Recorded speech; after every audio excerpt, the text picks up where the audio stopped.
Young Africans walitoa msimamo, taarifa kwa umma, wakiendelea kupigilia msumari kwamba hawatocheza hiyo mechi.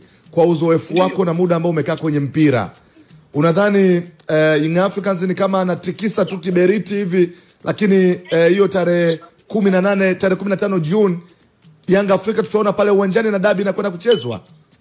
Hakutikisiki kibiriti wala hakutikisiki gesi, ndugu yangu Oscar mzee Kaliua.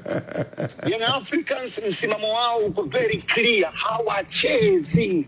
Na huwezi kupeleka timu katika mazingira kama haya. Unachezaje mpira wakati dabi imeahirishwa namna ile, kijua kali namna ile?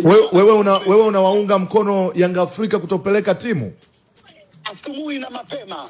Yani asubuhi na mapema. Wala hilo alihitaji kuzunguka.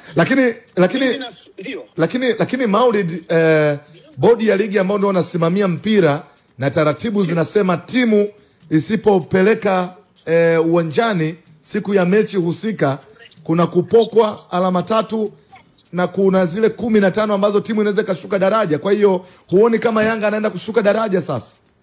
Tusubiri tuone, unaweza kuishusha daraja Yanga Afrika, rafiki yangu. Wewe si mzaa kabisa. Umeshikiliwa na Yanga na Simba. Oscar tukwambia mtu bwana. Unaweza kuishusha daraja Yanga Afrika wewe. Lakini kanuni zinaonyesha kama bodi ya ligi ndio wenye mamlaka ya juu, na mamlaka ikipanga mechi ukigomea unaweza ukashushwa daraja huko chini.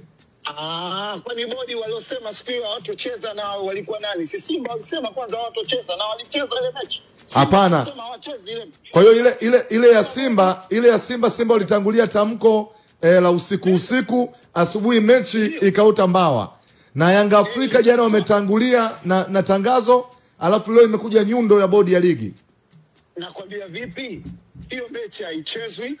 Bodi na TFF bila kuja kukaa mezani kutumia uungwana wakazungumza na hivi vilabu. Hivi ni vilabu vikubwa vya mpira nchi hii, ndio vimebeba mpira, vimebeba mashabiki wa mpira, ndio vinailetea hela ligi yetu.